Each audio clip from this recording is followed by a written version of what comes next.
BNP কোনোদিনই পরাজিত হয়নি, পরাজিত হবে না বলে। বিএনপি হচ্ছে এই দেশের জনগণের দল, বিএনপি হচ্ছে মুক্তিযুদ্ধের দল, বিএনপি হচ্ছে গণতন্ত্রের সংগ্রামের দল। আমাদের নেতা খুব শিগগিরই আমাদের মাঝে আসবেন। আমি আজকে যেহেতু বাংলাদেশের সব এখানে উপস্থিত আছেন, আমাদের নেতৃবৃন্দ উপস্থিত আছেন বিএনপি, আমি আপনাদেরকে জানাতে চাই, নেতা যেদিন আমাদের আসবেন, যেদিন বাংলাদেশে পা দেবেন, সেদিন যেন সমগ্র বাংলাদেশ কেঁপে উঠে। বন্ধুগণ, এই কথাটা আপনাদের মনে রাখতে হবে, পারবেন তো?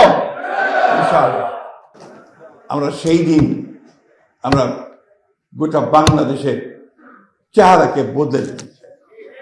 আমরা সামনের দিকে এগোতে চাই, প্রগতির দিকে এগোতে চাই।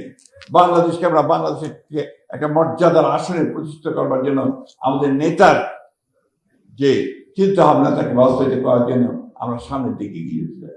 1971 সাল আমাদের অস্তিত্ব, এই কথাটা খুব জোরে সোরে মনে রাখবেন। যারা এই কথা বলার দুঃসাহস দেখান, ঔদ্ধত্য দেখান, 1971 সাল নাকি আপনার বলছে 1971 সালের, আজকে আমি পত্রিকায় দেখলাম 1971 সালের প্রজন্ম নাকি নিকৃষ্টতম প্রজন্ম।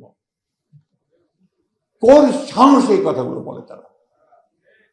আজকে এই কথাটাই আমি মনে করতে চাই যে আজকে আমাদের রুহুল কবির রিজভী সাহেব বলেছেন যে পেছন থেকে অন্ধকারের মধ্য দিয়ে একটা কালো থাবা বেরিয়ে আসছে কিনা, আর একটা ফ্যাসিজম অন্য দিক থেকে আমাদের উপরে চেপে বসতে চাইছে কিনা।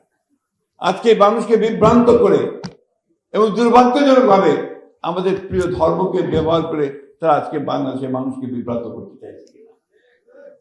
আজকে সেই শক্তির বিরুদ্ধে আমাদেরকে রুখে দাঁড়াতে। আজকে নতুন সে লড়াই, একদিকে আমাদের বাংলাদেশকে একটা রাজনৈতিকভাবে, অর্থনৈতিকভাবে দৃঢ় অবস্থানের মধ্যে দাঁড় করাবার লড়াই, আরেকদিকে হচ্ছে এই অপশক্তিকে রুখে দেওয়ার লড়াই।